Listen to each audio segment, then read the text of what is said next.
اعوذ باللہ من الشیطان الرجیم بسم اللہ الرحمن الرحیم الحمد للہ رب العالمین والصلاة والسلام علی سید الانبیاء والمرسلین وعلی اہل بیتہ الطیبین الطاہرین وصحبہ المنتجبین۔ گزشتہ روز ہم نے قرآن کریم کے 7ویں جز میں سورۃ الانعام آیت نمبر 59 تک تمام کیا تھا۔ آج انشاءاللہ سورۃ الانعام کی آیت نمبر 60 سے لے کر آیت نمبر 73 تک انشاءاللہ پہلے تلاوت اور پھر ترجمہ اور مختصر وضاحت آپ کی خدمت میں عرض کریں۔ اعوذ باللہ من الشیطان الرجیم بسم اللہ الرحمن الرحیم وهو الذي يتوفاكم بالليل ويعلم ما جرحتم بالنهار ثم يبعثكم فيه ليقضى أجل مسمى ثم إليه مرجعكم ثم ينبئكم بما كنتم تعملون وهو القاهر فوق عباده ويرسل عليكم حفظه حتى إذا جاء أحدكم الموت توفته رسلنا وهم لا يفرطون ثم ردوا إلى الله مولاهم الحق ألا له الحكم وهو أسرع الحاسبين قل من ينجيكم من ظلمات البر والبحر تدعونه تضرعا وخفية لئن أنجانا من هذه لنكونن من الشاكرين قل الله ينجيكم منها ومن كل كرب ثم أنتم تشركون قل هو القادر على أن يبعث عليكم عذابا من فوقكم أو من تحت أرجلكم أو يلبسكم شيعا ويذيق بعضكم بأس بعض انظر كيف نصرف الآيات لعلهم يفقهون وكذب به قومك وهو الحق قل لست عليكم بوكيل لكل نبأ مستقر وسوف تعلمون۔ ترجمے کا آغاز ہم قرآن کریم کے 7ویں جز میں سورۃ الانعام آیت نمبر 60 سے کر رہے ہیں۔ آیت نمبر 59 میں آپ کو یاد ہوگا جو کل آخری آیت پڑھی تھی اس کا ترجمہ اس طرح سے تھا، اور اسی کے پاس غیب کی کنجیاں ہیں جنہیں اس کے سوا کوئی نہیں جانتا، اور وہ خشکی اور سمندر کی ہر چیز سے واقف ہے، اور کوئی پتا تک نہیں گرتا مگر وہ اس سے آگاہ ہوتا ہے، اور زمین کی تاریکیوں میں کوئی دانہ اور کوئی خشک اور کوئی تر ایسا نہیں ہے جو کتاب مبین میں یعنی روشن کتاب میں موجود نہ ہو۔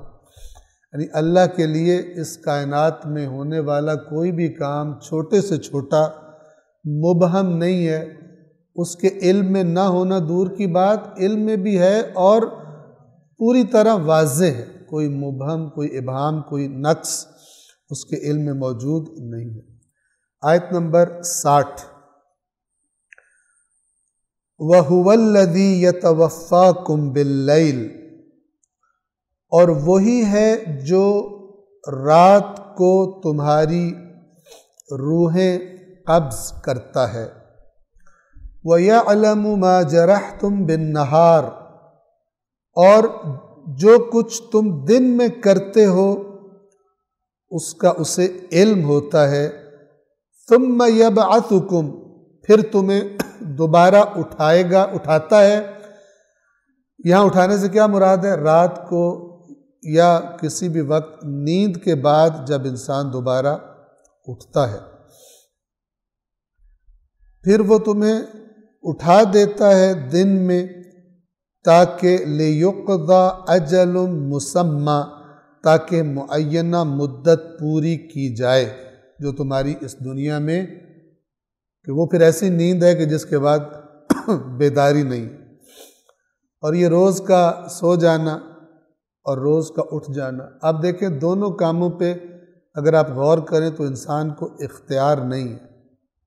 جب نیند زور پکڑ لے تو بالآخر انسان ہار جاتا ہے، اسے سونا پڑتا ہے، اور اگر نہ آ رہی ہو یا جب اٹھ جائے، لاکھ چاہے میں سو جاؤں، بعض اوقات نیند نہیں آتی انسان کو، چاہے جتنا بھی وسائل والا ہو، جو کچھ بھی ہو، دونوں چیزیں اس کے قابو میں نہیں ہیں۔ اور یہ ہر روز کی پریکٹس یہ اشارہ کر رہی ہے کہ نہ تمہارا سونا تمہارے اختیار میں ہے، نہ تمہارا اٹھنا تمہارے اختیار میں ہے، تو اس کا مطلب ہے کہ جو یہ کام کروا رہا ہے وہ تمہیں پرماننٹ سلا بھی سکتا ہے اور وہ تمہیں دوبارہ اٹھا بھی سکتا ہے۔ یعنی یہ مرنے کی اور دوبارہ اٹھنے کی ایک پریکٹس ہے۔ اگر انسان نیند کی طرف نگاہ کرے تو ایسا ہی ہے۔ ایک مثال سے آپ کو سمجھاؤں، جیسے انہوں نے بھی ترجمے میں کیا کہ رات کو تمہاری روحیں قبض کر لیتا ہے، وہی تو ہے جو ایسا کرتا ہے، یعنی اسی کا بنایا ہوا نظام ہے۔ آپ توجہ فرمائیں، یہ لفظ ہے یتوفاکم، یتوفا وفا سے ہے، اور وفا کہتے ہیں کسی چیز کو پورا کر دینا، اور وفا پورا لے لینا یا پوری کوئی چیز ادا کر دینا۔ تو یہاں پر اردو میں ہم لفظ استعمال کرتے ہیں وفات۔ وفات کسے کہتے ہیں کہ پورا کا پورا انسان گویا کہ چلا گیا ہے، لیکن یہ صرف عربی زبان میں موت کے معنی میں نہیں ہے۔ حضرت عیسیٰ کو زندہ اٹھایا گیا، لیکن قرآن مجید نے کہا وَإِذْ قَالَ اللَّهُ يَا عِيسَىٰ إِنِّي مُتَوَفِّيكَ، میں تجھے، یہ متوفی کا وہی ہے، میں تجھے اٹھا لوں گا، لیکن یہاں مراد موت نہیں ہے، چونکہ حضرت عیسیٰ کو معلوم ہے کہ زندہ اٹھایا گیا۔ قرآن مجید نے بتایا ہے وَمَا قَتَلُوهُ وَمَا صَلَبُوهُ وَلَكِنْ شُبِّهَ لَهُمْ، نہ انہوں نے عیسیٰ کو قتل کیا، نہ انہوں نے عیسیٰ کو صلیب پر چڑھایا، بلکہ ان کے لیے شبہ بنا دیا گیا، وہ سمجھے کہ ہم نے ایسا کر دیا ہے جبکہ ایسا ہوا نہیں تھا۔ تو اس کے لیے بھی اللہ نے وفات کے لفظ استعمال کیے ہیں، اور جب حضرت عیسیٰ سے قرآن قیامت کے دن گواہی مانگی جائے گی، وہاں بھی ان کے الفاظ ابھی گزر چکے سورۃ المائدہ کے آخر میں، کہ وہاں فرمائے تھے فَلَمَّا وَكُنْتُ عَلَيْهِمْ شَهِيدًا مَا دُمْتُ فِيهِمْ، جب تک میں ان کے درمیان موجود تھا میں ان پر گواہ رہا، فَلَمَّا تَوَفَّيْتَنِي، جب تو نے مجھے، یہ توفیتنی متوفی کا، اور یہاں پر ہے هُوَ الَّذِي يَتَوَفَّاكُمْ، یہ سارے کے سارے ایک ہی لفظ ہیں جن کو ہم وفات کہتے ہیں۔ اور اب یہ ترجمہ کیوں کیا گیا ہے کہ روحیں قبض کرنا، تو یہ قرآن کی ایک اور آیت آتی ہے سورہ زمر میں جا کر، جہاں پر اللہ تبارک و تعالیٰ فرماتا ہے اللہ یتوفی الانفس حین موتها والتی لم تمت فی منامها، اللہ روحیں قبض کر لیتا ہے، انفس کو قبض کر لیتا ہے جب ان کی موت کا وقت آتا ہے، اور ان کی بھی کہ جو مری نہیں ہے ان کی نیند کے وقت، دونوں کی روح گویا کہ یعنی اس طرح بدن کے ساتھ رابطے میں نہیں رہتی۔ آغا محسن قرائتی صاحب تفسیر نور اس کی ایک بڑی پیاری مثال دیتے ہیں، میں نے پہلے بھی یہاں پر کسی درس قرآن میں بیان کی تھی، دوبارہ عرض کرتا ہوں۔ وہ یہ ہے کہ انہوں نے مثال یہ دی کہ ایک گاڑی اور ایک ڈرائیور، اس کا، ان کی مثال لیں تو ایک دفعہ ہے کہ ڈرائیور بھی بیٹھا ہے اور گاڑی بھی سٹارٹ ہے اور ڈرائیور بھی بیٹھا ہوا ہے، یہ بدن اور روح ہے، ڈرائیور یعنی روح اور گاڑی یعنی بدن انسان کا۔ تو گاڑی بھی سٹارٹ ہے اور ڈرائیور بھی بیٹھا ہوا ہے، جو ہماری جاگتے میں حالت ہوتی ہے۔ اور پھر فرمایا کہ دوسری حالت یہ ہے کہ گاڑی سٹارٹ ہے لیکن ڈرائیور کوئی نہیں بیٹھا ہوا، گاڑی سٹارٹ ہے، خراٹے لے رہی ہے یا مثلاً کروٹیں بھی بدل رہی ہے، لیکن وہ کوئی آٹو پہ لگی ہوئی ہے، ڈرائیور نہیں ہے اس کا، اس لیے کہ اس حالت میں آگے کوئی اسے تھپڑ مار دے، اسے پتہ ہی نہیں چلے گا۔ تو گاڑی سٹارٹ ہے لیکن ڈرائیور نہیں ہے۔ اور تیسری حالت جو ہے وہ موت ہے، کہ گاڑی بھی بند ہے، انجن بھی اس کا آف ہے اور ڈرائیور بھی نہیں ہے، یہ موت کی حالت ہے۔ تو موت کو، نیند کو کہا گیا اخ الموت، موت کا بھائی ہے۔ ہم نیند جو ہے وہ مؤنث اردو میں لیتے ہیں، عربی زبان میں نوم مذکر کے طور پر استعمال ہوتا ہے۔ صلوات پڑھیں محمد وآل محمد۔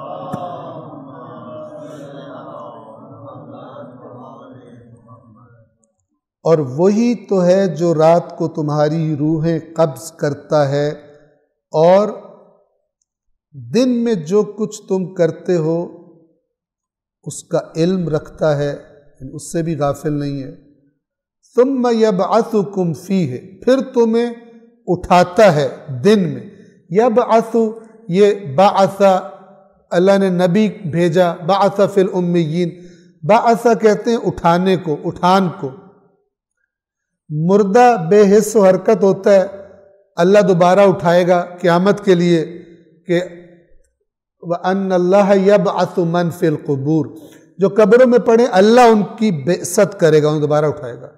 سوئے ہو کے اٹھانے کے لیے بھی بعثت کا لفظ ہے یہاں پر، ثُمَّ يَبْعَثُكُمْ، اور نبی کو بھی بھیجنے کو بعثت کا ہے، یہی لفظ استعمال کیا ہے۔ کس اعتبار سے؟ کہ نبی گویا ایک معاشرے کو ایک اٹھان دیتا ہے، ایک انقلاب برپا کر دیتا ہے، اور جو جو اس کا پیغام ایکسیپٹ کرے وہ گویا کہ پہلے بے حس پڑا ہوا تھا، دنیا کی قبر میں دفن تھا، اب اٹھ کھڑا ہوتا ہے دوبارہ ایک نئی زندگی کے ساتھ، ایک نئی روح پھونک دیتا ہے دین نبی کا پیغام اس کے اندر۔ پھر وہ تمہیں دن میں اٹھاتا ہے لِيُقْضَى أَجَلٌ مُّسَمَّى، تاکہ معینہ مدت پوری کی جائے، یعنی جو زندگی کی اللہ نے رکھی ہے دنیا میں۔ پھر کیا ہوگا اس کے بعد؟ ثُمَّ إِلَيْهِ مَرْجِعُكُمْ ثُمَّ يُنَبِّئُكُمْ بِمَا كُنْتُمْ تَعْمَلُونَ، پھر تم سب اسی کی طرف تم سب کو اسی کی طرف لوٹ کر جانا ہے، پھر وہ تمہیں بتائے گا کہ تم کیا عمل کرتے رہے تھے۔ 61 وَهُوَ الْقَاهِرُ فَوْقَ عِبَادِهِ، اور وہ اپنے بندوں پر غالب ہے۔ قاہر کسے کہتے ہیں؟ جو کسی پر غالب آ جائے، پھر اس کا بس، اس پر کسی کا بس نہ چلے، اس پر کوئی غلبہ نہ کر سکے۔ وہی ہے جو اپنے بندوں پر قاہر ہے، یعنی غالب ہے۔ وَيُرْسِلُ عَلَيْكُمْ حَفَظَةً، اور تم پر نگہبانی کرنے والے بھیجتا ہے، فرشتے۔ دو طرح سے اس کی بارے میں روایات ہیں۔ ایک تو خود آیت قرآن نے تفسیر کی ہوئی ہے، وَإِنَّ عَلَيْكُمْ لَحَافِظِينَ، اور بے شک تم پر حفاظت کرنے والے حافظ مامور ہیں، اور وہ کون ہیں؟ کِرَامًا کاتبین، جو بڑے بزرگوار ہیں، لکھنے والے، کاتبین لکھنے والے، یعلمون ما تفعلون، جو کام تم کرتے ہو ان کو پتہ ہوتا اور وہ لکھتے رہتے۔ تو ایک تو خود آیت نے تفسیر کر دی، یہاں پہ حفظہ، حافظین بھی جمع ہوتی ہے حافظ کی، اور حفظہ بھی جمع ہوتی ہے۔ تو ایک تو آیت قرآن سے خود پتہ چل گیا، اور بعض روایات میں یہ آیا ہے کہ یہ فرشتے انسان کی جب تک اس کی موت کا وقت نہ آئے اس کے محافظ ہوتے ہیں۔ مولا علی علیہ السلام سے بھی منسوب ایک ایسی روایت ہے کہ میری جو موت ہے وہ خود میری حفاظت کر رہی ہے، اور جب اللہ کا حکم آئے گا پھر وہ حفاظت چھوڑے گی، وہی وقت موت ہوتا ہے۔ اور تم پر نگہبانی کرنے والے بھیجتا ہے، حتی اذا جاء احدکم الموت، یہاں تک کہ جب تم میں سے کسی کو موت آ جائے، توفتہ رسلنا، تو ہمارے بھیجے ہوئے فرشتے اس کی روح کو قبض کر لیتے ہیں۔ وَهُمْ لَا يُفَرِّطُونَ، اور وہ اس میں کوئی کوتاہی، تفریط، کوئی کوتاہی نہیں کرتے، خدا کے حکم پر مامور ہوتے۔ ابھی ذرا دیکھیے، مثال دے رہا ہوں کہ کبھی اللہ کہتا ہے اللہ روح قبض کرتا ہے، کبھی فرماتا ہے ملک الموت، قرآن میں ملک الموت یعنی موت کا فرشتہ روح قبض کرتا ہے، اور یہاں پر ہے رسولنا، رسول کی جمع ہے۔ رسول ایک تو پیغام لانے والے کو رسول کہتے ہیں، فرشتے کو بھی اللہ نے کہا ہے رسول، اور انبیاء کو بھی رسول کہا ہے۔ اسی طرح کسی اور مقصد کے لیے اللہ نے جسے بھیجا ہو اس کو بھی رسول، جیسے یہاں پر کہا گیا موت روح قبض کرنے پر مامور فرشتے۔ اب مثال دیتا ہوں، یہ یاد رکھیے کہ ان اللہ تبارک و تعالی کے کاموں میں توجہ فرمائیے، ایسا نہیں ہے کہ اللہ ملک الموت کو مامور کرے، حکم دے، اور پھر ملک الموت کی چوائس ہو کہ خود بھی اپنی ثوابدید پہ دیکھ لے کہ یار اس کے چھوٹے چھوٹے بچے ہیں، چلو مجھے رحم آ جائے، میں نہیں مارتا۔ ایسا نہیں ہے۔ اور یا ملک الموت کے نیچے جو فرشتے ہیں ماتحت جو یہ کام کرتے ہیں، ملک الموت ان سے کہے، مثال کے طور پر یہ صرف سمجھانے کے لیے الفاظ بول رہا ہوں، تو پھر ان کی اپنی ثوابدید ہو کہ بھائی مثلا ہم بھی دیکھیں گے، یعنی 3 جگہ سے کلیئرنس ہوگی تو پھر اس کے بعد کوئی مرے گا، ایسا نہیں ہے، ایک جگہ ہے۔ کیونکہ فرشتوں کی اللہ نے یہ خصوصیت بتائی ہے کہ لا یسبقونہ بالقول، بات میں بھی اللہ سے آگے نہیں بڑھتے، وَهُمْ بِأَمْرِهِ یعملون، اور وہ اللہ کے امر کے مطابق عمل کرتے۔ کبھی فرمایا یفعلون ما یؤمرون، وہی کرتے ہیں جس کا انہیں امر ملا۔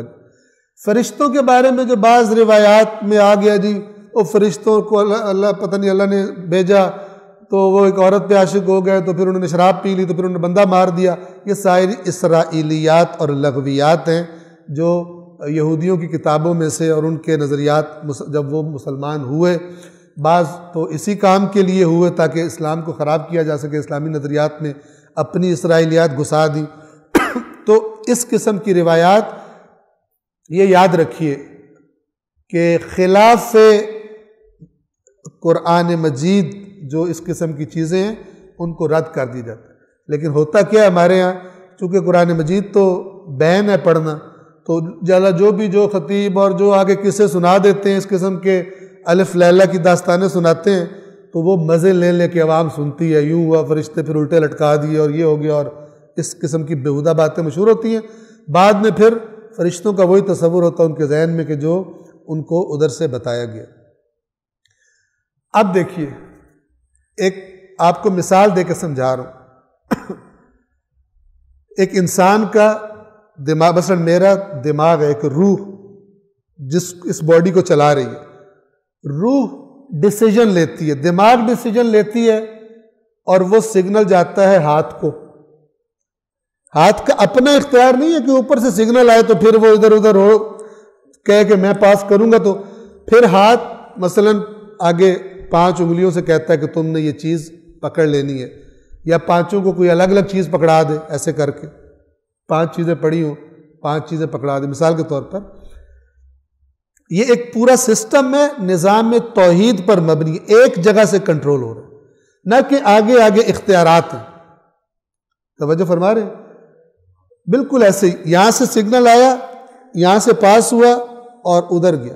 یہ میں ذہن کو قریب کرنے کے لیے مثال دے رہا ہوں۔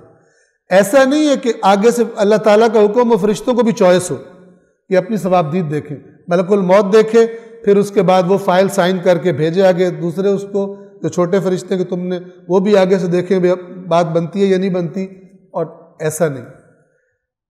اللہ چلا رہا ہے سارا نظام کائنات، خدا بند عالم کا حکم نافذ ہوتا ہے، اور جب اس کا حکم آ جائے تو پھر آگے پیچھے کوئی نہیں کر سکتا۔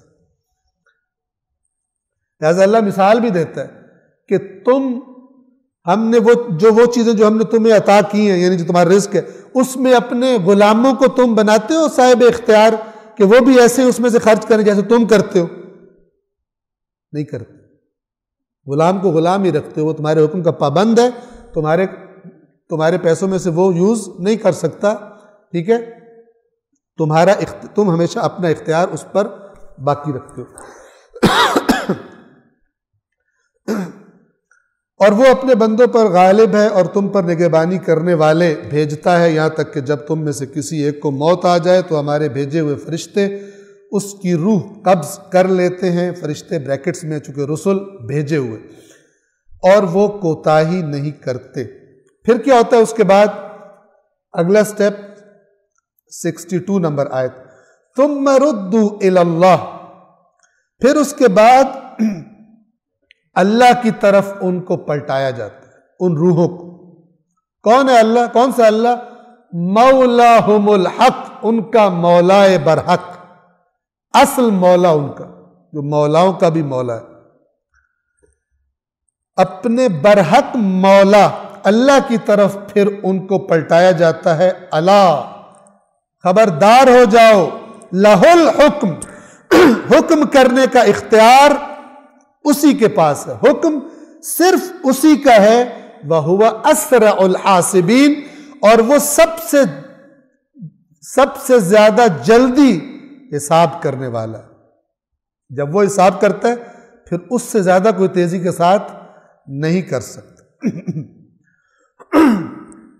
63 قُلْ مَنْ يُنَجِّيكُمْ، اب یہ پھر یہ توحید کی ہی آیات چل رہی ہیں کہ اصل مؤثر، اصل حاکم جس کی طرف سے حکم آتا ہے اور جس کی طرف سب کو لوٹنا ہے، اور جو فائنلی حکم کرے گا وہ کون ہے؟ سب اللہ تبارک و تعالیٰ کی وحدہ لا شریک ذات ہے۔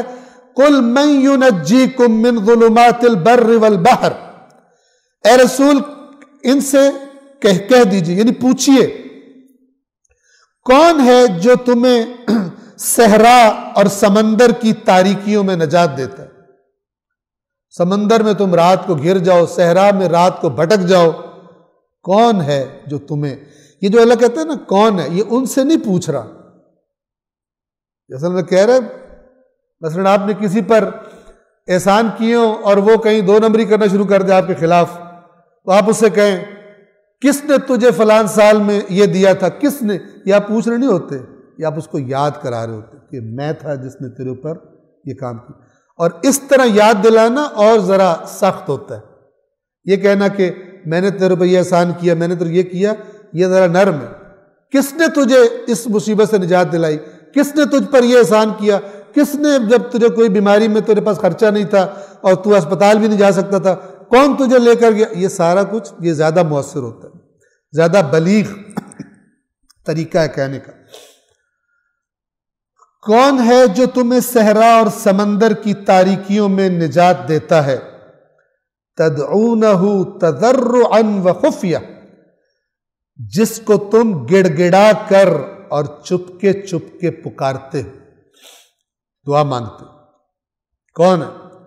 لَإِنْ أَنْجَانَا، اور وہ دعا تمہاری یہ ہوتی ہے، یقیناً اگر ہمیں اس بلا سے، اس مصیبت سے بچا لے، نجات دے دے، لَنَكُونَنَّ مِنَ الشَّاكِرِينَ، تو یقیناً ہم شکر گزاروں میں سے ہو جائیں گے، ہم یقیناً اس کے شکر گزار بندے بن جائیں گے، ہم صرف اسی کا شکر ادا کریں گے، یہ کہتے ہو۔ لیکن یہ جب اللہ کہتا ہے نا، یہ توحید فطری کی طرف اشارہ فرمایا قرآن نے، کہ جب ہر طرف سے کٹ جائیں تو انسان اگر تنہا ہو جائے بالکل، تو پھر اس ذات کی طرف اس کا رجوع جاتا ہے۔ 64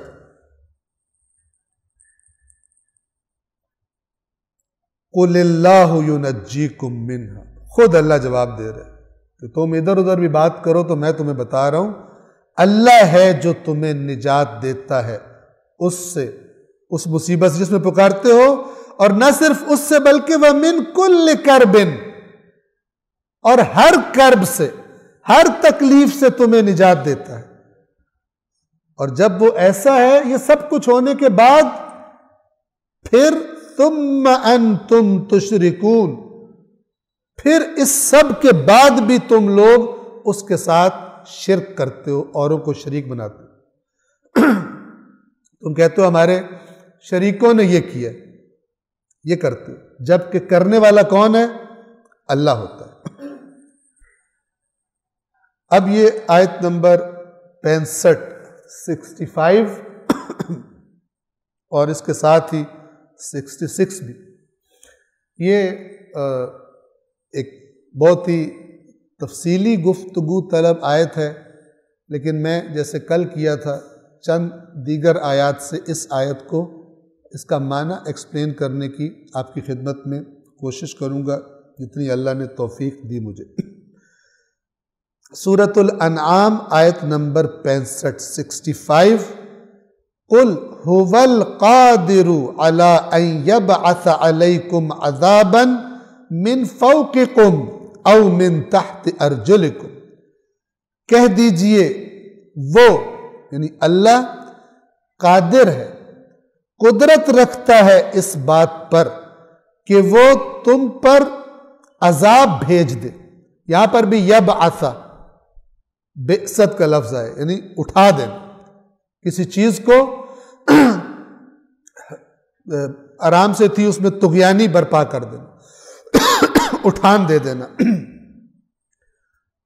کہہ دیجئے وہ یعنی اللہ اس بات پر قادر ہے کہ تم پر عذاب بھیج دے، من فوقکم، تمہارے اوپر سے، یعنی آسمان سے کوئی بجلی گرے، کوئی پتھر برس جائیں جیسے قرآن نے بتایا ہوا، او من تحت ارجلکم، یا تمہارے پیروں کے نیچے سے عذاب بھیج دے، زمین پانی اگل دے، زمین میں زلزلہ آ جائے، زمین تمہیں اپنے اندر دھسا لے، کچھ بھی کر سکتے۔ یہ دو عذاب کی شکلیں، اور عذاب کی تیسری شکل جو ہم پر آئی ہوئی ہے اور جس عذاب میں ہم مبتلا ہیں، اور بہت سارے عقل کے اندھے اس عذاب کو زیادہ کرنے کے لیے دھواں دار تقریریں کرتے ہیں۔ روح قرآن اور روح دین سے دور سمجھتے ہیں دین کی خدمت کر رہے ہیں، اور منہ میں بندوقیں فٹ کی ہوتی ہیں، ایسے گولے چلاتے ہیں کہ بعد میں نفرتیں جنم لیتی ہیں، دوسروں کے مقدسات کی توہین کرتے ہیں، ان کے لطیفے بناتے ہیں، ٹونٹس کرتے ہیں، اور یہ سمجھتے ہیں کہ دین کی خدمت کر رہے ہیں، اپنا بیڑا بھی غرق کر رہے ہوتے ہیں، چونکہ دوسروں کی گمراہی کا بوجھ بھی یہ خود اٹھائیں گے، اپنا بیڑا بھی غرق کرتے ہیں، اور وہ جو نیچے قرآن مجید سے دور، دین کو سنجیدگی سے سمجھنے سے دور لوگ بیٹھے ہوتے ہیں، وہ بھی ان کو داد دے کے واہ واہ کر کے اس دین کے ٹکڑے کرنے میں اور اس امت کو توڑنے میں اپنا اپنا کردار ادا کرتے ہیں۔ تیسری شکل عذاب کی جو نص قرآن ہے، نص قرآن، یہ جب نص بولا جاتا ہے نون صاد اور صاد پہ تشدید، نص لفظ کا عربی زبان میں مطلب یہ ہوتا ہے کہ جس کا معنی بالکل واضح ہے، اس کی کوئی وضاحت کی ضرورت نہیں ہے۔ اب دیکھیے لفظ کیا ہے، او تیسری شکل، یا دیکھیں فرمایا تھا وہ قادر تم پر عذاب بھیجے، من فوقکم، تمہارے اوپر سے، او یا من تحت ارجلکم، یا تمہارے پاؤں کے نیچے سے یعنی زمین سے آئے، او یا تیسری شکل عذاب کی، او یلبسکم شیعا، یا تمہیں گروہ گروہ بنا دے، اور پھر کیا ہو، پھر کیا کرے تمہارے ساتھ، وَيُذِيقَ بَعْضَكُمْ بَأْسَ بَعْضٍ، اور پھر تم میں سے کچھ کو، بعض کی سختی کا مزہ چکھائے۔ کافر فلانا کافر، تو مشرک، تو یہ، تو منافق، تو لعنت تمہارے سارے اس پر، اور تو یہ اسلام کی خدمت ہو رہی۔ کسی کی ہدایت کرنے کے گٹس نہیں ہے جا کر کسی کے پاس بیٹھ کر تحمل کر کے، جو رسول اللہ کیا کرتے تھے، جو اہل بیت کیا کرتے تھے، صرف توپے چلانے کے، وہ بھی زبان سے گٹ سے، اور اس کے بعد پھر اس کے نتائج بھگتتے ہیں۔ کم و بیش سب مسالک آج اس بیماری کا شکار ہے۔ کیوں شکار ہے؟ اس لیے کہ قرآن سے زیادہ اپنے بزرگوں کی رائے قرآن پہ ٹھوستے ہیں۔ جس کو اللہ نے ہدایت کا سرچشمہ قرار دیا، اس میں جب ایک بات واضح ہوتی ہے تو کہتے ہیں کہ ہم دیکھیں گے ہمارے بزرگوں نے اس کے بارے میں کیا کہا ہے، کیونکہ ہم نہیں سمجھ سکتے۔ چلو تم نہیں سمجھ سکتے تو پھر منبر پہ آ کے بولتے کیوں؟ تم تو گوف ہو، تم تو ڈفر ہو، سمجھ نہیں سکتے تم۔ قرآن و سنت حجت ہے، اور سنت بھی قرآن کے سائے میں، جو خلاف قرآن نہ ہو، واضح قرآن کے خلاف نہ ہو۔ کتنا فارمولہ ہے، لیکن زور کس بات پر ہوتا ہے کہ اپنے قرآن کے باہر سے بنائے ہوئے نظریات کو کسی طرح ٹھوسا جائے قرآن پر، اور پھر اللہ نے بھی سزا دی ہے، جو دیکھ رہے ہیں محسوس بھی نہیں کرتے کہ ہم کس عذاب میں پھنسے ہوئے۔ ہاں، جو محسوس کرتے ہیں وہ بولتے ہیں۔ یہ جو آپ کو ایک آواز آتی ہے کہ مثلا شیعوں کی طرف سے رہبر انقلاب اسلامی ایران آیت اللہ سید علی خامنہئی فتویٰ دیتے ہیں اہل سنت کے مقدسات کی توہین شرعاً حرام ہے۔ اب یہ اس کے کوئی 70 میننگ بنتے ہیں کہ ہر کوئی اپنی اپنی تفسیر کرے، یعنی اس کی خلاف ورزی کرے ممبر پر آ کر، اور جب کوئی اس سے کہے کہ رہبر نے تو یہ فتویٰ دیا ہے، آیت اللہ سیستانی نے تو یہ کیا ہے، وہ آگے سے کہے مجھے فتویٰ بتاؤ نہیں، مجھ سے پوچھو، کیونکہ 2 نمبری تو کر دیا اس نے۔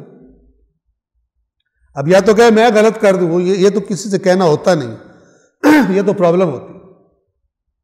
دوسروں کے مقدسات پر ٹونٹ کرنا، ٹونٹ کرنے سے کبھی کوئی تبلیغ ہوئی ہے اسلام کی؟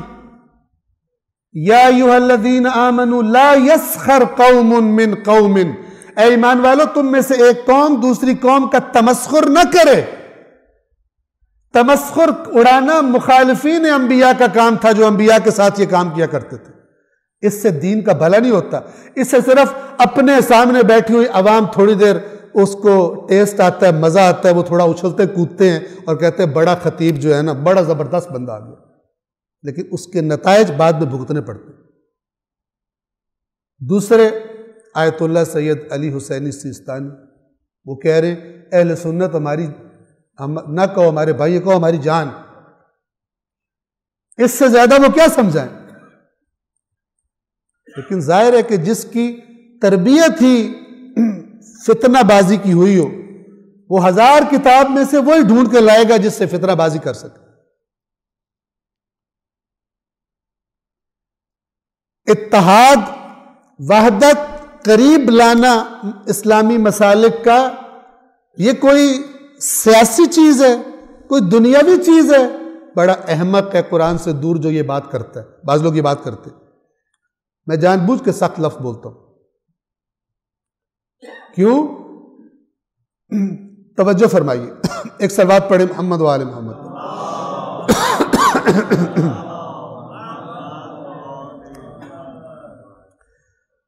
سورۃ الانعام آیت نمبر 159 آگے آئے گی دوبارہ بھی، لیکن کیونکہ اس آیت سے مربوط ہے میں پڑھ رہا ہوں۔ اب اس آیت کی آپ شدت اور سختی ذرا چیک کیجیے، اللہ کیا فرما رہا ہے؟ ان الذین فرقوا دینہم، بے شک وہ لوگ جنہوں نے اپنے دین کو کیا کیا؟ فرقو، تفرقہ اسی سے ہے، فرق یعنی جدائی، تم جاؤ ہم ادھر، تم ادھر ہم ادھر۔ مولا علی نے 25 سال یہ نہیں کیا، یہ مولا علی سے بھی آگے بڑھ گئے، مولا علی سے زیادہ ان پر وہ پرابلم ہو گئی ہوئی ہے۔ انہوں نے تو امت کو اکٹھا رکھا، لیکن ان کے بعد دین چینج ہو گیا۔ ان الذین فرقوا دینہم، بے شک وہ لوگ جنہوں نے اپنے دین کو، سادہ ترجمہ کروں فرقے فرقے کر لیا، وَكَانُوا شِيَعًا، اور گروہ گروہ بن گئے۔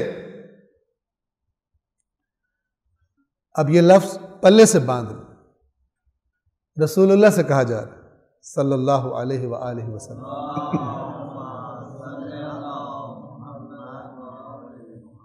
لست منہم فی شیء، کسی چیز میں آپ کا ان سے کوئی تعلق نہیں، کسی چیز میں، چاہے یہ آپ کے نام کی چھلانگیں لگاتے رہے، نعرے مارتے رہے، جن کو فرقہ فرقہ ہونے کا شوق ہے، جن کو آپ کی امت کی فکر نہیں ہے، اپنے فرقے ہونے پر خوش ہیں، آپ کا ان سے کوئی تعلق نہیں ہے. فی لست منہم فی شیء، عربی جاننے والے سمجھتے ہیں کہ اس کا کیا مطلب ہے. کسی قسم کا آپ کا کوئی تعلق نہیں ہے ان سے. ہر قسم کا تعلق رسول اللہ سے اللہ نے کاٹ دیا اس شخص کا کہ جو فرقے پہ خوش ہے کہ میں تو اس فرقے میں ہوں، باقی سارے جائے جہنم میں. نفرت اور وہ کر رہے. احادیث یاد رکھیے، چاہے شیعہ ہوں چاہے اہل سنت ہوں، جو بھی مسلک ہو، جب تک قرآن مجید کی ان آیات کے زیر سایہ نہیں لائی جاتی، ان کے ساتھ جو سیٹ ہو سکتی ہیں وہ رکھی جائیں. اور جو مثلاً ایسی احادیث ہے کہ جو ایسا کام کہہ رہی ہیں جو بالکل جو قرآن جس سے روک رہا ہے ادھر لے کے جا رہی ہیں، عالموں کا یہ کام ہے بیٹھ کے یہ کریں. اور یہ بہت سخت اور مشکل کام ہے. عوام لگ مگر جائے گی، ان کے پیچھے جائے گی، یہ کیا کر رہے ہو، ایک اور باتیں کر رہے ہو تم. کیونکہ سب کو چسکا پڑ گیا فرقوں کا اور مسلکوں کا، اور ڈالا خود ہے. امت والی سوچ نہیں ہے. لیکن ہر زمانے میں ایسے افراد اللہ تعالیٰ پیدا کرتا ہے کہ جو امت کی بات کرتے ہیں، اور پھر اس کے بعد پھر وہ توپوں کا، فرقہ پرستوں کے گولوں کا سامنا بھی کرتے ہیں، اور ان کی گالیوں اور تہمتوں کا سامنا بھی کرتے ہیں. آیات دیکھیے، اے کاش لوگ اس قرآن کو اپنی پوری قوت میں دیکھیں اور ان کی تعویلیں کرنے کا جو عادت پڑ گئی ہے وہ نہ کریں. بے شک جن لوگوں نے اپنے دین کو فرقے کیا ہے اور گروہ بن گئے. اب آپ سمجھے مولا علی نے کیوں نہیں الگ گروپ بنایا؟ 25 سال کے دوران کیوں مشورے دیتے رہے، کیوں الگ گروپ نہیں بنایا اپنا؟ آپ کو ملتا ہے مولا علی کہیں الگ جا کر مثال کے طور پہ سیٹ اپ بنا لیا ہو، الگ مسجد بنا لی ہو، اور میرے ماننے والے ادھر آ جاؤ، ٹھیک ہے ہم نے لڑتے نہیں کیا ایسا. اس لیے نہیں کیا.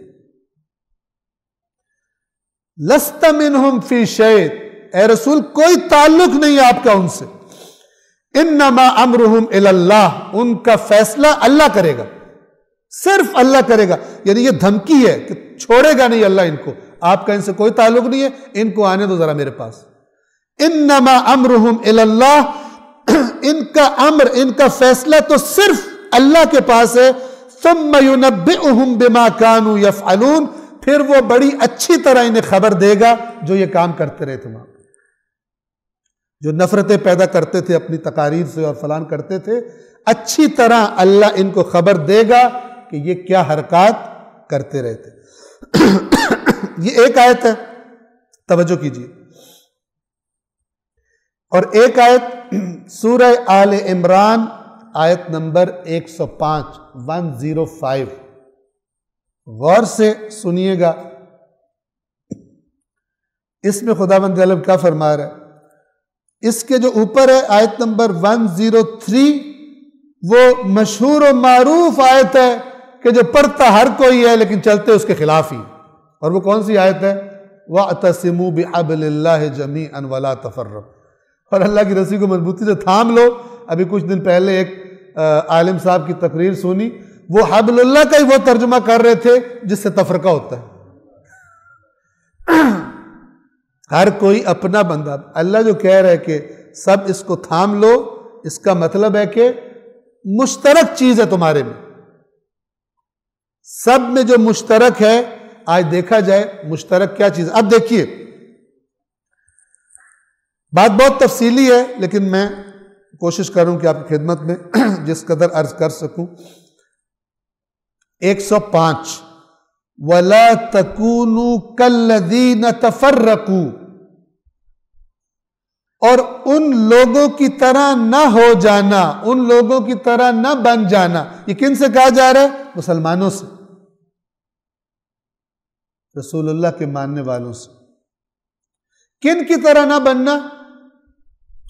کالذین تفرقوا، ان کی طرح کہ جو فرقہ فرقہ ہو گئے، امت توڑ دی جنہوں نے، جدائیاں ڈال دی جنہوں نے، واختلفوا، اور اختلاف کا شکار ہوئے، من بعد ما جاءہم البینات، اس کے بعد کہ ان کے پاس بینات آ گئی تھی۔ بینات کیا ہے؟ واضح اور روشن باتیں جو کوئی ڈکی چھپی نہیں۔ واضح بینات آ جانے کے بعد جن لوگوں نے پھر بھی اختلاف کیا اور تفرقہ کیا، الگ الگ گروہوں میں بٹ گئے، اے مسلمانوں تم ان کی طرح نہ ہو۔ کیوں نہ ہونا؟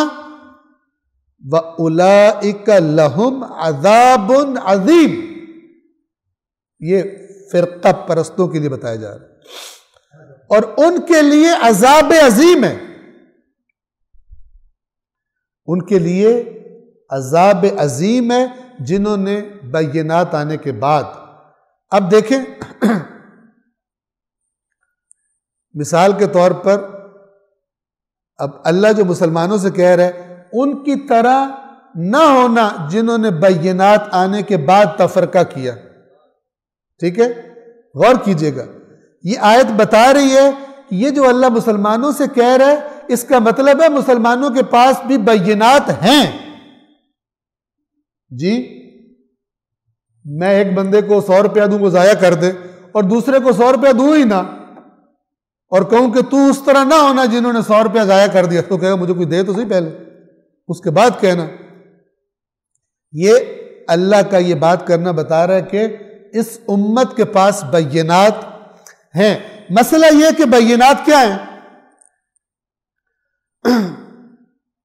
یہ بڑا لمبا چوڑا بیٹھ کے سب مسالک کے علماء بیٹھ جائیں اور بیٹھ کے طے کریں کہ وہ چیزیں کہ جو تمام امت میں مشترک ہیں اور واضح ہیں، مثال کے طور پر ان کی فہرست بنائیں اور امت کو بتائیں، اور وہ چیزیں کہ جو مسالک کی اپنی خاص ہیں نہ چھوڑیں، اپنا عقیدہ ترک نہ کریں، لیکن ضابطہ اخلاق بنائیں کہ دوسرے پر تجاوز نہیں کرنا۔ آیت اللہ خامنائی اور آیت اللہ سیستانی بچے نہیں ہیں کہ جنہوں نے قرآن نہیں پڑھا اور وہ حدیثیں نہیں پڑھی جو تمہارا خطیب تمہیں تیلی لگا رہا ہے اور بتا رہا ہے، انہوں نے نہیں پڑھی، انہوں نے ایسے جذبات میں کہہ دی۔ چونکہ جس کو تم نے انوائٹ کیا ہے اور واقعی وہاں پہ توپیں چلا رہا ہے، اس کو اسلام کو درپیش چیلنجز کی پرواہ ہی نہیں ہے،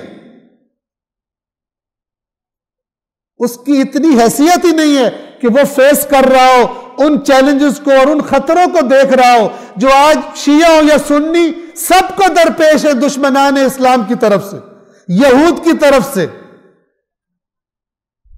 صہیونیست حکومت کی طرف سے، امریکی استعمار کی طرف سے، جو عالم اسلام کو خطرات درپیش ہیں، وہ تمہارا 10-15 ہزار کا خطیب نہیں سمجھ سکتا، اس کو صرف یہی ہے کہ اگلی دفعہ بھی بلایا جائے۔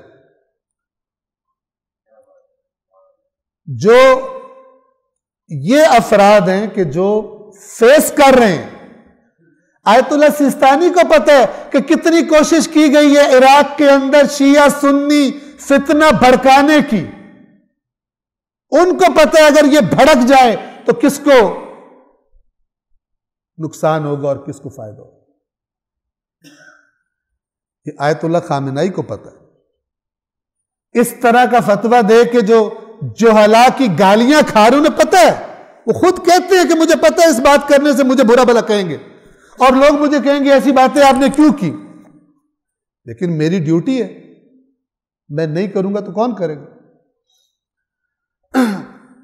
تو بچائے جو دوسرے مسالک کا مذاق اڑاتے ہیں، ہٹ کرتے ہیں، اور ساتھ ساتھ یہ بھی کہتے ہیں کہ ہم ان کو اپنا بڑا مانتے ہیں، مرجع مانتے ہیں، ان کو پہچانا بھی جائے اور ان کے شر سے بچا بھی جائے، ورنہ تیار ہو جائیں۔ صدیوں سے شیعہ سنی لڑائی چلتی آ رہی ہے، اور اسی قسم کے افراد جب زیادہ ایکٹیو ہوتے ہیں وہ بارود پر ماچس پھینکنے میں، آخر میں جب وہ لاوا پھٹ پڑتا ہے، پھٹنا ہی ہوتا ہے، تو پھر کئی ادھر سے قتل ہو جاتے ہیں، کئی ادھر سے قتل ہو جاتے ہیں، پھر تھوڑے عرصے کے لیے پھر ٹھنڈے ہو کے بیٹھ جاتے ہیں، پھر آہستہ آہستہ پھر یہ ان کے اندر جراثیم دوبارہ حرکت میں، صدیوں سے ریپیٹ ہو رہا ہے۔ اللہ تعالیٰ فرما رہا ہے کہ بینات آنے کے بعد جنہوں نے تفرقہ کیا اور ٹکڑے کر لیے، ٹکڑوں میں بٹ گئے، تم ان کی طرح نہ ہونا۔ میں تمہیں بتا رہا ہوں ان کے لیے عذاب عظیم ہے، جنت نہیں ہے۔ یوم تبیض وجوہ وتسود وجوہ، جس دن کچھ چہرے سفید ہوں گے اور کچھ چہرے سیاہ ہوں گے، کالے ہوں گے۔ فرقہ پرستوں کے چہرے کالے ہوں گے قیامت کے دن۔ کون ہے فرقہ پرست؟ جو فرقے کی بات تو کرتا ہے، دوسرے پہ ٹونٹ تو کرتا ہے، دوسرے پہ طنز تو کرتا ہے، لیکن امت کو قریب لانے کا نہیں سوچتا، امت کی دوریوں کو کم کرنے کا نہیں سوچتا، دوسروں کے مقدسات پہ لطیفے اور وہ بنا کے وہ بڑا خوش ہوتا ہے کہ بڑا، اور سامنے والے بھی سمجھتے ہیں بڑی تعریف ہو رہی ہے، بڑی خدمت ہو رہی ہے مکتب کی۔ ریپیٹ کر رہا ہوں تاکہ بات کو سمجھیں۔ فَأَمَّا الَّذِي، اب دیکھیں یہ تفرقہ کو اللہ اس کے لیے الفاظ کیا کیا استعمال کر رہا ہے۔ وہاں کیا فرمایا کہ اے رسول کوئی تعلق نہیں آپ کا ان سے، اور یہاں پہ کہا جا رہا ہے فَأَمَّا الَّذِينَ اسْوَدَّتْ وُجُوهُهُمْ، پس وہ لوگ جن کے چہرے سیاہ ہوں گے ان سے کیا کہا جائے گا؟ اکفرتم بعد ایمانکم، تم نے ایمان کے بعد پھر کفر کر دیا تھا۔ کفر صرف یہ نہیں ہے کہ میں کو اللہ کو نہیں مانتا، قیامت کو نہیں مانتا، اتنی صریح اللہ کے احکام کو نہیں مان رہا، پھر بھی بھڑکا رہا ہے نفرتوں کو۔ ان احادیث کو چیک کیا جائے، شیعہ بھی چیک کریں، سنی بھی چیک کریں، جن احادیث کا مواد قرآن مجید کے میسج کے خلاف ہے۔ یہ کیسے ہو سکتا ہے کہ اللہ کا یہ کام نہیں کرنا اور اللہ کا نمائندہ کا یہ کام کرنا ہے؟ یہ کیسے ہو سکتا ہے؟ نہیں ہو سکتا۔ پس بینات علماء امت طے کریں، ورنہ اس زمانے کے علماء، بعد میں آنے والے، پہلے والے، جو اس کی فکر میں نہیں ہے، صرف فرقہ واریت سوچتا ہے، وہ تیار ہو جائے ان آیات کی دھمکیوں کی زد میں آنے کے لیے۔ اگرچہ کرتا وہ رسول کے نام پر ہی ہو، کرتا رسول کے صحابہ کے نام پر ہو، کرتا رسول کے اہل بیت کے نام پر ہو۔ دو نظام نہیں ہے کہ قرآن ایک سسٹم دے رہا ہو، ایک رخ دے رہا ہو، اور آ کر احادیث دوسرا رخ دے رہی ہیں۔ نہیں، ان احادیث کو یا تو ان کا وہ ایسا معنی کیا جائے جو قرآن کے ساتھ اس کے زیر سایہ ایڈجسٹ ہو، اور اگر ایسا معنی نہیں اس کا مطلب وہ غلط ہے۔ اللہ کے خلاف، اللہ کی بات کے خلاف اللہ کا نمائندہ کیسے بات کر سکتا ہے؟ لیکن اس کے لیے ضروری ہے کہ خواص بھی اور عوام بھی قرآن مجید کے بارے میں اپنے شعور کو زیادہ کریں اور قرآن مجید کی آیات کو سنجیدگی سے دیکھیں، یہ کس طرف لے کے جانا چاہتا ہے، تاکہ جو 2 نمبر 3 نمبر اور 10 نمبر قسم کے دین معاشرے میں بیچے جا رہے ہیں، سیل کیے جا رہے ہیں، ان سے بچا جا سکے، حقیقی روح اسلام سے انسان آشنا ہو سکے۔ کیا تم نے ایمان کے بعد پھر کفر کر دیا تھا؟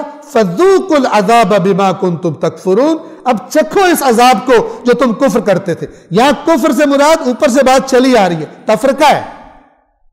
اس سے جو وَاعْتَصِمُوا بِحَبْلِ اللَّهِ سے اوپر والی آیتیں سنیے، یا ایھا الذین آمنوا اتقوا اللہ حق تقاتہ ولا تموتن الا وانتم مسلمون، اے ایمان والو اللہ سے اس طرح ڈرو جس طرح ڈرنے کا حق ہے، اور نہ مرنا ہرگز مگر حالت اسلام میں۔ یہ حالت اسلام کیا ہے؟ یہ تفرقے سے روکا جا رہا ہے۔ یہ ساری آیات ایک ایسے واقعے کے نتیجے میں نازل ہوئی تھی جب کچھ یہودیوں نے اوس و خزرج کو دوبارہ پرانی دشمنیاں یاد کرا کر بھڑکا کر آپس میں لڑانے کی کوشش کی تھی، اور تلواریں نکل ہی آئی تھی. رسول اللہ کو اطلاع ملی, وہ پہنچ گئے اور انہوں نے اس جنگ کو ہونے سے روک لیا. جو کہا کہ تمہیں بھائی بھائی بنا دیا, پھر وہی کرنے لگے تم. اس مورد کے لیے کہا ہے کہ اللہ سے اس طرح ڈرو جس طرح ڈرنے کا حق ہے. یعنی یہ بڑا سنجیدہ معاملہ ہے, اور ایسا نہ ہو دوبارہ تمہیں اسلام کی نعمت دی ہے اللہ نے, پھر کافر ہو کے مر جاؤ. یہ کافر کی دھمکی کسے دی جا رہی ہے؟ تفرقے کی وجہ سے. آج جس کی آنکھیں کھلی, جس کو اسلام کی کچھ خوشبو, اصلی خوشبو, جس کو پتہ ہے کیا اسلام, اس کو رونا چاہیے. اس کو رونا آتا ہے کہ جب کشمیر کی طرف دیکھتا ہے, جب فلسطین کی طرف دیکھتا ہے, جب اسلامی معاشرے میں اپنے پاکستان میں دین اسلام کی حدود کو روندا جانا دیکھتا ہے, یہاں کی کرپشن دیکھتا ہے, یہاں کے چاہے افسر شاہی ہو اور چاہے سیاستدان ہو, سب کو دیکھتا ہے. جو قرآن مجید پڑھتا ہے, دین کی خوشبو سے آشنا ہے, وہ اس کو تکلیف ہوتی ہے. لیکن جتنے بھی یہ غلط لوگ صاحبان اقتدار ہیں, یہ تو خوش ہے کہ لڑیں یہ آپس میں دین کے نام پر. کیونکہ اگر دین والوں نے, اگر مثلا شیعہ سنی بریلوی دیوبندی اگر یہ آپس میں لڑنا چھوڑ دیں گے تو یہ ہم سے بھی چھین لیں گے, کیونکہ پھر یہ دین کے بڑے اہداف کی طرف. لہذا ان کے اندر آپس میں ہی وہ لڑائی ڈلوائے رکھو کہ انہیں کسی بڑی چیز کی فکر ہی نہ ہو. جو 5 روپے کے لیے بھائی قتل کر دیتا ہے, وہ 1 کروڑ کی طرف جا ہی نہیں سکتا. اس کے لیے بڑا پلان کرنا پڑتا. یہ تو 5 کے لیے بندہ مار دیتا. لہذا الجھائی ہوئی ہے, الجھائے اور الجھائے ہوئے. اور علماء اسلام پر اللہ تعالیٰ رحم کرے کہ جو اس آگ کو اور زیادہ پیٹرول ڈالتے.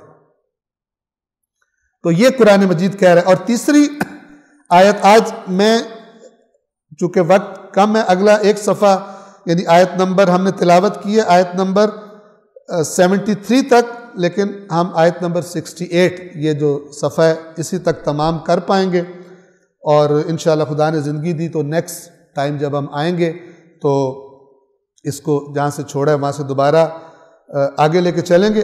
یہ ایک اور سن لیجئے, سورہ روم, سورۃ الروم آیت نمبر 32 ہے جو بتانی ہے, لیکن چونکہ اس کی بات پیچھے سے جڑی ہوئی ہے, میں پچھلی 2 آیتیں بھی مجھے پڑھنی پڑیں. اللہ تعالیٰ فرما رہا ہے رسول اللہ سے, فَأَقِمْ وَجْهَكَ لِلدِّينِ حَنِيفًا, اپنے چہرے کو یعنی اپنے رخ کو قائم کر لیجئے دین کی طرف, دین کے لیے ہر باطل سے بیزار ہو کر, رخ پھیر کر. یعنی ایک رخ اللہ کی طرف, جو ڈائریکشن خدا دے رہا ہے ادھر کر لیجئے, باقی چیزوں کی طرف سے رخ ہٹا لیجئے. فطرت اللہ التی فطر الناس علیہا, یہ دین کیا چیز ہے جس دین کا میں اللہ تمہیں کہہ رہا ہوں میں تمہارا خالق ہوں. یہ تمہارا دین, اس کی حقیقت میں نے تمہاری فطرت میں رکھی ہے. اللہ کی فطرت ہے جس پر اس نے لوگوں کو خلق کیا. لا تبدیل لخلق اللہ, اور یہ فطرت کبھی بدل نہیں سکتی. اللہ کی خلقت کبھی بدل نہیں سکتی. خراب ہو سکتی ہے, دبائی جا سکتی ہے, لیکن اگر اوپر سے پھر غلاظت جو تم نے خود ڈالی ہٹاؤ گے, یہ موجود ہوگی, بشرطے کہ اس کی طرف رجوع تو کرو. لا تبدیل لخلق اللہ, اللہ کی خلقت میں کوئی تبدیلی نہیں ہو سکتی. ذالک الدین القیم, یہ ہے دین قیم, مضبوط اور قائم دین. تمہارے اندر سے بھی وہی تصدیق کی آواز آئے گی. ہمارا رسول باہر سے جب تمہیں آواز دے گا, بشرطے کہ تم کسی خرابی کی طرف مائل نہ ہو. وَلَكِنَّ أَكْثَرَ النَّاسِ لَا يَعْلَمُونَ, لیکن اکثر لوگ اس بات کا علم نہیں رکھتے. وہ بجائے اس اپنی فطرت کی طرف رجوع کر کے دیکھنے کے, دین تو عین فطرت ہے, اس کی جگہ لڑائی جھگڑے اور فلان اور اس میں زیادہ بزی رہتے ہیں. وَلَكِنَّ أَكْثَرَ النَّاسِ لَا يَعْلَمُونَ. منیبین الیہ, منیب کہتے ہیں واپس پلٹنے والا, منیبین جمع, منیبین الیہ, اللہ کی طرف واپس لوٹنے والے یعنی بنو, اس حالت میں رہو.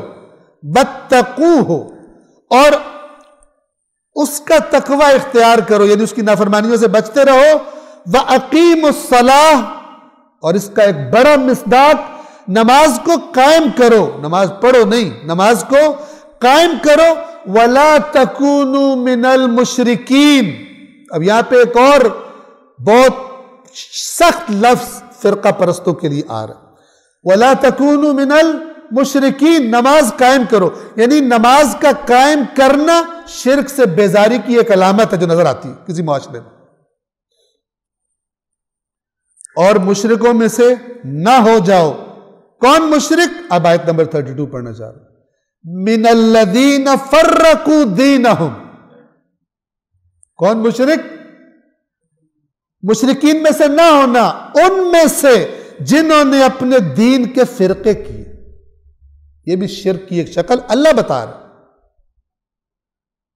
جب تمہارے پاس ایک خدا موجود ہے، تمہارے پاس ایک رسول موجود ہے مثال کے طور پر، تو اگر اختلاف، آپ کو پتہ ہے قرآن مجید میں اہل کتاب کو صرف توحید پر اکٹھے ہونے کی دعوت دی ہے اللہ نے، وہاں پر رسالت کا بھی ذکر نہیں کیا، کیونکہ اللہ جانتا ہے کہ جب اکٹھے ہو جائیں گے نفرت کا ماحول چھٹ جائے گا، لڑائی کا، تو دوسروں کو بھی حق سمجھنے میں آسانی ہو جائے گی.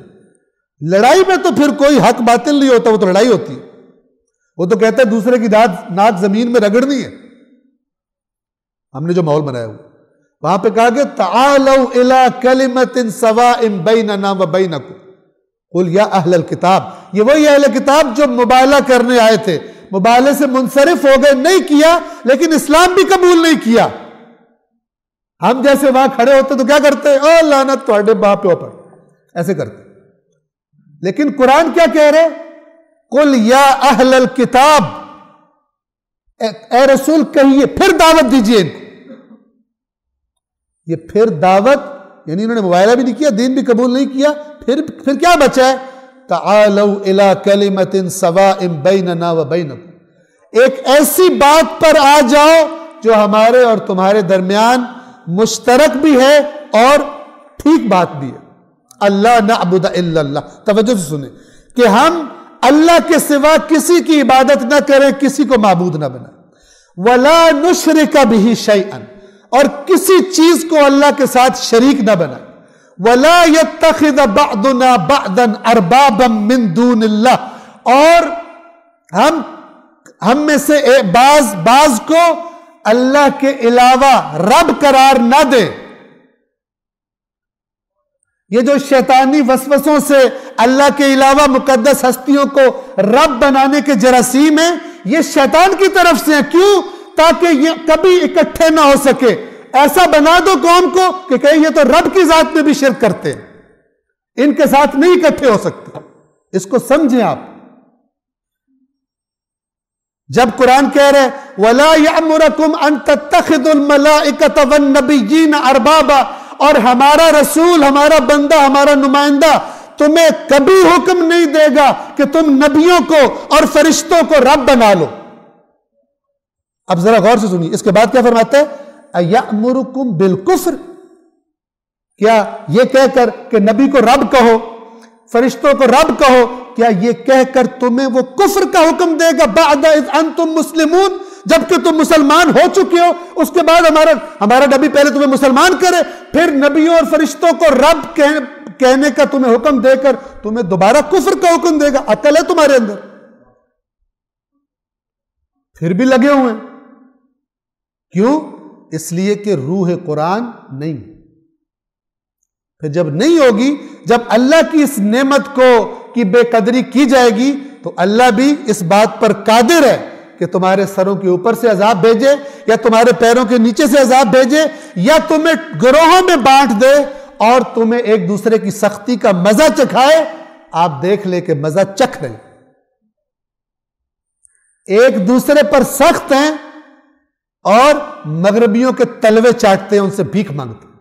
اس سے بڑی ذلت اور اس سے بڑی پستی کیا ہوگی؟ اور قرآن جیسے یہودیوں کے بارے میں کہتا ہے ضربت علیہم الذلۃ والمسکن، ان پر ذلت دے ماری گئی. آج جب تک یہ فرقہ واریت ختم نہیں ہوتی، اس ذلت کا ہمارا معاشرہ شکار رہے گا، اور ہر فرقہ سمجھ رہا ہے ہم نے اللہ کو راضی کیا ہوا ہے، ہماری جنت بڑی کنفرم۔ جنت اس طرح نہیں ملتی جس طرح خطیب بتاتے ہیں، جنت اس طرح ملتی ہے جس طرح اللہ نے پہلے خود بتایا، اور ان سے جو دین کی حقیقی وارث ہے ان کی رہنمائی، اور انہوں نے رہنمائی کی ہے کہ اس کے خلاف ہم سے منسوب بات قبول نہ کرنا، اس لیے کہ دو سسٹم نہیں ہے، اللہ کچھ کہہ رہا ہو، اللہ کو نمائندہ کچھ کہہ رہا ہو۔ صلوات پڑھیں محمد و آل محمد۔ مشرکوں میں سے نہ ہونا، کون مشرک؟ من الذین فرقوا دینہم وکانوا شیعا، ان لوگوں میں سے جنہوں نے اپنے دین کے ٹکڑے کیے اور گروہ گروہ بن گئے۔ کل حزب، اللہ کی بات پہ غور کیجئے، کل حزب بما لدیہم فرحون، ہر گروہ جو کچھ اس کے پاس ہے اس پر خوش ہے۔ آپ دیکھ لیں، ہر ایک نے اپنا ایک بنا لیا، امت کی طرف کوئی نہیں سوچتا، امت کی طرف کوئی نہیں سوچتا۔ نئی نئی چیزیں، نئی نئی رسمیں ایجاد کرتے ہیں، عوام ایجاد کرتے ہیں، اور ان کے مسلک کے علماء ہوتے ہیں، وہ بجائے کہ عوام سے کہے بھائی یہ نئی چیز کیا کر رہے ہو، ٹھیک ہے، ان کے لیے تعویلیں، یہ کیا جا سکتا ہے، یہ فلان ہوتا ہے، فلان اس کام پہ لگ گئے، اور اصلی دین چھپ گیا اور رسم و رواج چھا گئے معاشرے۔ اصلی چیزیں، یہ سب سزا ہے، اس کو جس کی آنکھیں کان کھلے ہیں وہ اس بات کو اچھی طرح سے سمجھ سکتا ہے۔ آیت نمبر 65 یہ تھی، کہہ دیجئے اللہ اس بات پر قدرت رکھتا ہے کہ تمہارے اوپر سے یا تمہارے قدموں کے نیچے سے تم پر کوئی عذاب بھیج دے، یا تیسری شکل کیا عذاب کی، یا تمہیں فرقوں میں الجھا کر ایک دوسرے کی لڑائی کا مزہ چکھا دے۔ دیکھو، انظر، دیکھو اے رسول، دیکھیے، کیف نصرف الآیات، کیسے ہم اپنی آیات کو پھیر پھیر کر بیان کر رہے ہیں، کیسے ہم ان کو سمجھانے کے لیے کبھی کس طرح کہتے ہیں، کبھی کس طرح کہتے ہیں، لعلہم یفقہون، شاید ان کے دماغوں میں کوئی بات پلے پڑ جائے، شاید یہ سمجھے بات کو۔ اور اگلی آیت بتا رہی ہے کہ ہوا کیا ہے، 66 وَكَذَّبَ بِهِ قَوْمُكَ، اور اے رسول آپ کی قوم نے اس کو جھٹلا دیا، وَهُوَ الْحَقِّ، جبکہ یہ حق تھا۔ یہ تا قیامت جو بھی قرآن کی بات کو اصول کے طور پر نہیں لے کر آتا، بنیادی اصول جس پر باقی چیزیں پر کی جائیں، جس کے تحت پالیسی بنائی جائے، یعنی مین پالیسی وہ ہے جو قرآن دے رہا ہے، باقی چیزوں کو اس کے ساتھ لایا جائے، اسی بنا پر کہ اللہ کے نمائندے اللہ کی باتوں کے خلاف نہیں کرتے۔ لیکن یہ پتہ تب چلے گا جب پہلے اللہ کی باتوں سے تو آشنائی ہو انسان کی۔ وَكَذَّبَ بِهِ قَوْمُكَ، اور آپ کی قوم نے اس کی، یعنی اس قرآن کی ان باتوں کی تکذیب کر دی ہے، وَهُوَ الْحَقِّ، جبکہ یہ حق تھا۔ قُلْ، آپ ان سے کہہ دیجئے کہ تم جو مرضی کرتے رہو، میں تمہاری شفاعت کروں گا، نہیں۔ قُلْ لَسْتُ عَلَيْكُمْ بِوَكِيلٍ، میں تمہارا وکیل نہیں، یعنی ان حرکتوں کے ساتھ میں تمہاری وکالت قیامت کے دن نہیں کروں۔ قُلْ لَسْتُ عَلَيْكُمْ بِوَكِيلٍ، میں تمہارا وکیل نہیں۔ یہ بھی تو بتائے خطبوں میں، یہ بھی تو بتایا جائے کہ فرقہ واریت، فرقہ پسند لوگوں کو اللہ کا رسول ان کا وکیل نہیں ہے، ان کی شفاعت نہیں کرے گا۔ 67 آج کے لیے آخری آیت، لِكُلِّ نَبَإٍ مُسْتَقَرٍ، ہر اہم خبر کا ایک وقت ہے، یعنی جب اس کا نتیجہ نکلے گا۔ اللہ نے مہلت دی ہوئی ہے، جو اللہ نے خبریں دی ہیں، اہم خبریں دی ہیں، ہر اللہ کی ہوئی بات کا ایک خاص وقت معین ہے کہ جب اس کا نتیجہ سامنے آئے گا۔ وَسَوْفَ تَعْلَمُونَ، اور زیادہ دیر نہیں ہوگی، بہت جلد تمہیں اس بات کا علم ہو جائے گا کہ اللہ ہی نے صحیح باتیں کی تھی، اللہ ہی نے صحیح پالیسی دی تھی، اللہ ہی نے صحیح آئین دیا تھا، تم نے اس کی قدر کیوں نہ کی، اس کے مطابق اپنی زندگی، اپنے پلان، اپنے معاشرے کو، اپنی پالیسیز کو اس کے زیر سایہ تم نے کیوں نہ بنایا؟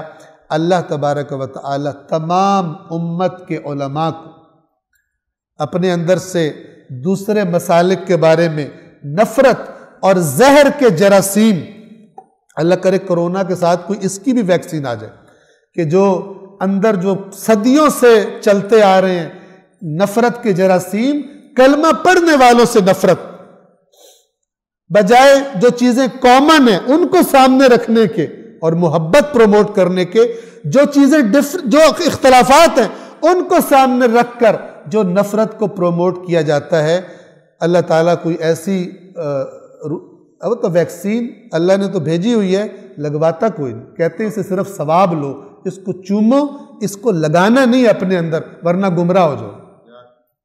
اس قرآن نامی ویکسین کو دماغ میں لگانا نہیں ہے ورنہ گمراہ ہو جاؤ گے۔